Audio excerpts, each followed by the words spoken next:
The last 2 years of the 2000s were a time of uncertainty at Cartoon Network. Big shows were ending, reliable talent was leaving, and live action was threatening to creep in and take over. A new wave of talent and substantial change of image had brought the network some time. It wasn't an overnight transformation, however. Many would argue that the seeds for 2010's Cartoon Network were planted in 2008, when viewers were taken on a journey through the mysterious, mad, macabre, and overall marvelous misadventures of Flapjack. If you haven't seen Flapjack since it was on, you might be thinking, what, that stinky pirate cartoon with the creepy faces? Yes, that stinky pirate cartoon with the creepy faces. This is where a new wave got its shape. Flapjack went mostly ignored for some time after the likes of Adventure Time and Regular Show became big draws for Cartoon Network, but retrospective analysis has been favourable. It's not one of the most handsome cartoons in the world, but did it have to be to leave an impression? Its creator, Thurop van Orman, likely thought so. Speaking to Animation magazine in 2008, Orman recalled his fantasies having adventures on the docks as a kid, and a pilgrimage he went on where he surfed to Shell Island and tried living there as a sort of hermit. It didn't go well for him, but it and a similar journey into the jungles of Mexico were learning experiences about the world. My perspective on life began to change. Now when bad things happened, I told myself that I was having adventures. Originally employed at the video game company Xanterra, studying character animation at CalArts eventually sounded more appealing than working on Tiger Woods' PGA Tour 2000. After graduating, he got a steady stream of work at Cartoon Network Studios, writing and storyboarding for a range of shows in various styles.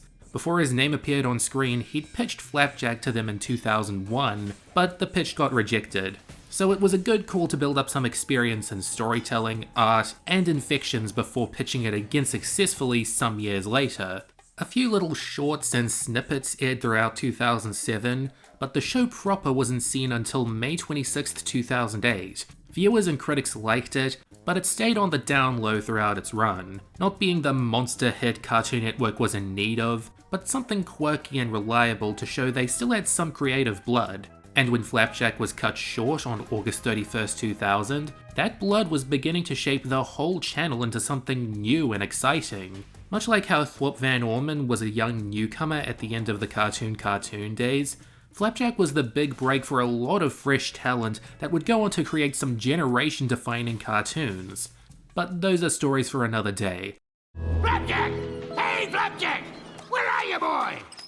Ah, there you are, sleeping on the whale's tongue.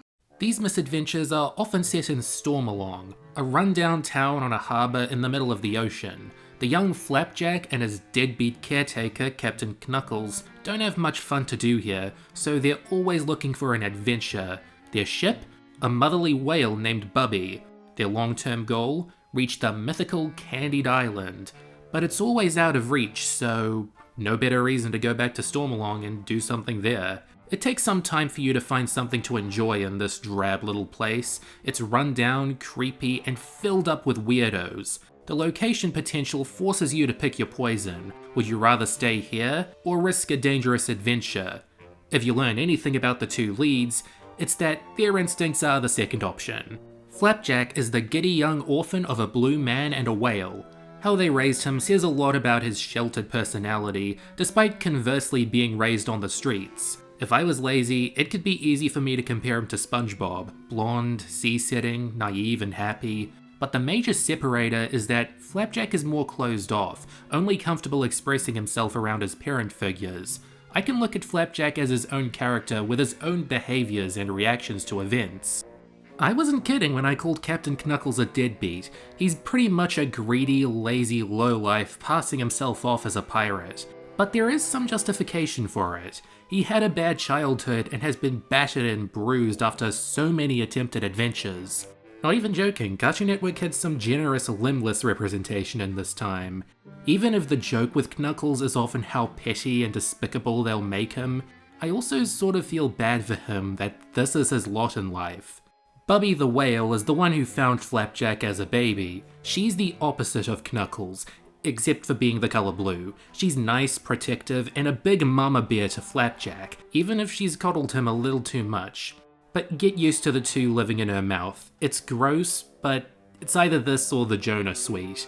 One of the recurring characters in Stormalong is Peppermint Larry, owner of the confectionery store Flapjack and Knuckles hang out at, the Candy Barrel. He's basically Knuckles' bartender, right down to rarely being able to put up with the balmy patron.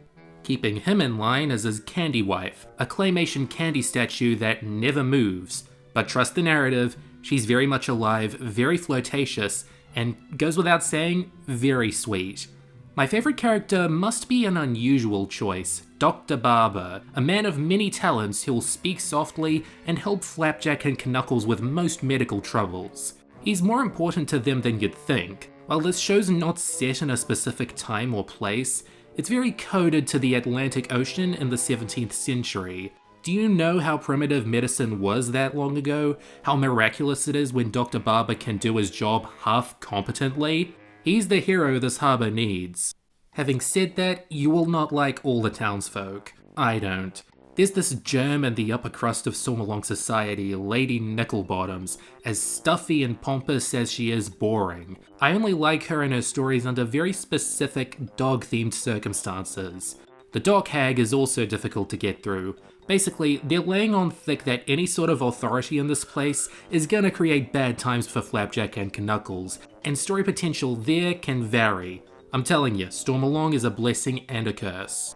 Some outside associates include Sally Syrup, a girl who Flapjack takes a liking to. Not the most prolific character, but gives Flapjack a friend his age who he can share his interests with, so fair enough. The most threatening recurring antagonist is 8-armed Willy, an evil octopus. Another fine character. This is one of those extended casts where the further out you go, the more you come to value how well the main cast plays off each other. Before moving on to the writing, I might as well scrape the bottom of the barrel of the cast and include the female choir. If you can fit into these, they're free. What? They barely count, but this is a hallmark of the show you'll have to get used to. Sounds like if the Dutchman's Treasure Singers on SpongeBob took singing lessons and moved to Stormalong. I guess where Brian Doyle Murray goes, they go. You need to grow up. Grow up? I'm 38 years old! Flapjack was a unique show in its time and place for how unsettling the crew was allowed to get. Comedy and adventure are the two main genres it sells you, but it'll use horror as much as it can too. It's a cold, barren world they're stuck in, so any sort of horrific danger is gonna command a stronger presence. The comedy too can come from how disturbing a certain new folk or foe is. Just had to warn you about the horror tones first, because Flapjack has a reputation for being a children's horror show, akin to Courage the Cowardly Dog. While I don't think it goes as far as that show, it's still a big chunk of the show, and something you'll need to prepare for if you're simply not up for horror. And for being in such a drab and uncertain world, it was good of them to give the main characters hearts. Now with Knuckles, that can't always be said. He can do some pretty heartless things, but in particular, Flapjack and Bubby's dynamic is something you can always count on being sweet and meaningful. So sweet that I don't think they ever needed to go to Candied Island. Bubby's already sweet enough. Okay, that is too treacly, I apologize. On the other side of the coin, you've got the adventure aspects. Don't let the title fool you. These may be advertised as misadventures, but they're still adventures nevertheless. High tides, dangerous islands, legendary creatures, ships made of steel with men made of grease. Masculinity can play a big part in these tales, with Flapjack confronted by conventional portrayals of it, but navigating his way around them without changing who he is. But it's not like our heroes are learning anything long term. It's an episodic show where they're always in it for the thrill, not the life lesson. Sometimes they are happier at the end, but the journeys and how these well-defined characters go through them are what they focus on. If you think there's anything for them to gain from their time on the Mechanical Genie Island, guess again. That was all just for their exercise and your amusement. It's animation talking time, that's why your screen is moving again. And yeah, in movement, this show is still attention grabbing. I can buy the colours and textures being quite drab, and the side characters having faces for radio, because this isn't meant to be the most appealing world. It only makes the prospect of Candied Island more appetizing. How the characters look is heavily dictated by which storyboard artist they got for any given episode. This is the most evident with Bubby, who's often drawn as a big blue circle with a face, so more or less an empty canvas that any artist can draw their own idea of a whale face on. I don't know if I have a favourite storyboard artist on this particular show, but I'm happy I can recognise the styles and how these fledgling artists already had pronounced styles that would help them going into the 2010s. Also notable is the show's forays into stop motion. While not as prominent as its bedfellow, Chowder, Flapjack likes whipping out the clay whenever they deemed it necessary. This is most notable with the intro, which sells the tone of the show, despite being in a different art style to most of it, and Candy Wife, who stands out in a crowd.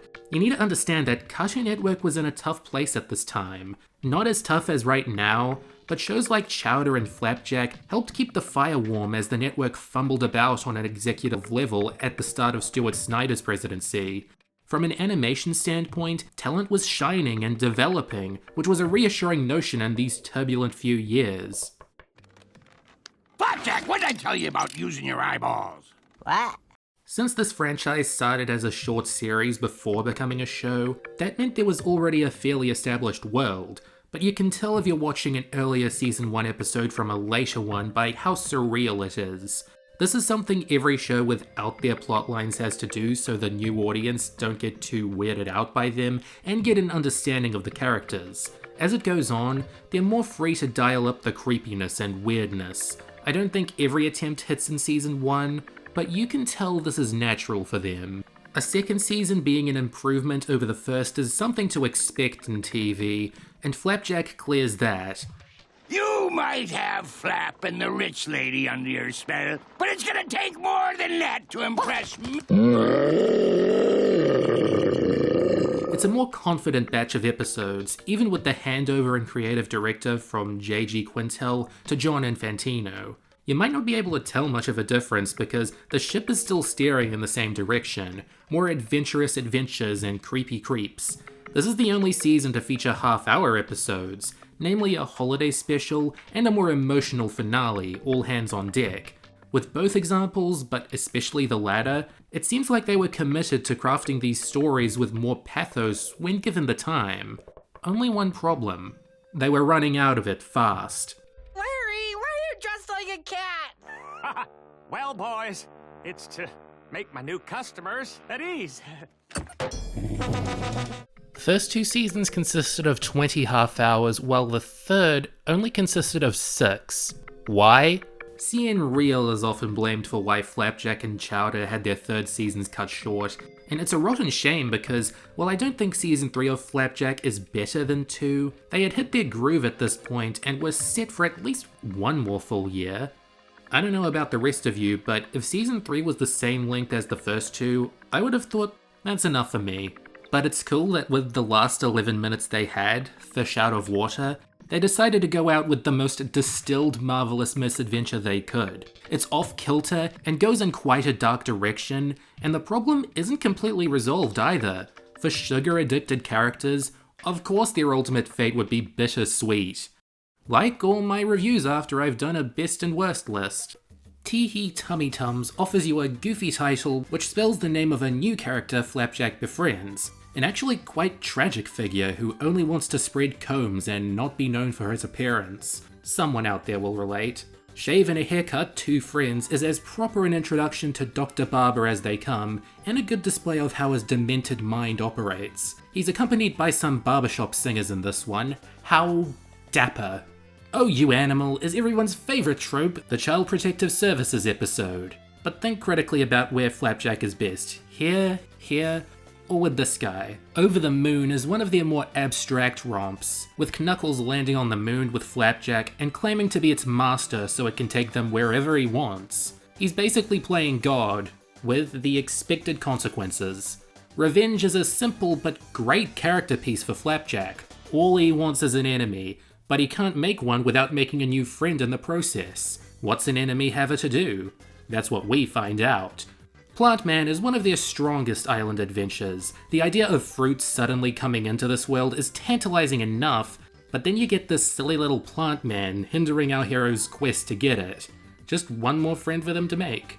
These boots are made for walking all over your face puts Knuckles in the middle of a rock and a hard place. On one hand, he's been wearing valuable boots this whole time and made a powerful enemy, but he's also got to change his face and go off on his own, and he can't even do that without getting in trouble again. A whole comedy of errors for him. The return of Sally Syrup gives us a fair bit more insight into who Sally is than her debut. Someone who Flapjack will want to befriend but can't see eye to eye with on how to have fun. It's her second and last appearance, so keep going with the thought of what could have been. All Hands on Deck is the second two-parter, where Flapjack switches places with a random sailor, his idea of a real adventurer. He gets to see the good and the ugly of what that lifestyle is about, with two messages. 1. Don't grow up too fast. 2. Shut up. Willie, or won't he, is one of the lad's riskiest adventures. Being able to say that word is on the line in a bet to take down 8-armed Willie. It reaches its climax with a silly song, so not the most epic of tales, but I don't mind as long as Flapjack is victorious at something. Come Home Captain has high tensions too, with Bubby kicking Knuckles out. Good to see him come to value where he lives, and at the same time, coming to value whatever friendship he has with Bubby more. I've been over how arcs like this are rare. My Guardian Angel is Killing Me starts off with a fight with a giant enemy crab, and ends up being an exploration into how much Knuckles actually needs Flapjack in his life. The most uncanny thing about this episode is anyone but Flapjack wanting to go to his funeral. Wishing Not So Well is another one in this theme of examining Knuckles as a flawed individual. What would he do if he was the only person in Stormalong? Barely survive. By examine, I didn't mean develop, this is just a wacky character piece, but it does that well. How the West Was Fun is an early one, but I'd say it's the quintessential adventure with the trio. The one that best encapsulates why they all work together and how they brace danger. The one that you should watch to get the best idea of who they are. But my very favourite episode is Low Tidings. It shows off a strange set of holiday traditions in Stormalong, and how through the help of an unexpected religious figure, they start to form into something we would recognise as Christmas. It's a bit hard to describe without revealing who that religious figure is, so again, give it a watch if you haven't. Time for the worst list, and despite my appreciation for this show, these lower episodes got a piece out of me. Knuckles Don't Be a Hero is my least favourite episode of Season 3. It admittedly didn't have much room for error, but it did manage to squeeze out an episode that compiles all of Knuckles' worst character traits into one story without doing anything new with them. The setting is new for a while, but that's about it. What's Eatin' Ya, Captain is about Knuckles having termites in his wooden legs, already gross, and by the time he's accidentally destroyed the docks and nearly rendered all its citizens homeless, it upgrades from gross to annoying. Jar She Blows has a fine concept in theory, Flapjack going on an adventure while being stuck in a jar, but I feel too bad for him. This is one of the most humiliating things to ever happen to him. Hand It Over deals with honesty, with Knuckles being accused of stealing from many people. This show can be a lot of things, but it's hard to see it being preachy. This gets really dang preachy. Footburn is already an unappealing premise, and it doesn't get much more appealing as the pair struggle to get back home on this hot day, another tense one that may come off as agonizing. A Day Without Laughter is an episode wasted. The town comedian Lolly Poop Dick is uncharismatic as a lead, so this whole story where they're trying to give him some respect in this place falls way flatter than they probably intended. The Sweet Wife is a Lady Nicklebottom's episode. I've said my piece on her, and while there is something to say about Flapjack being stuffed into this lifestyle, it's just a dull episode for the most part. Please Retire is the one set at the Storytelling Club. This one I can say I just didn't find enjoyable. There's nothing gained from just sitting around hearing stories of adventures when they've gone on so many adventures already. Behind the Curtain is a string of unfortunate circumstances that climax with Knuckles having to kiss the dock hag's foot. This is in the I can't believe I had to watch this tier.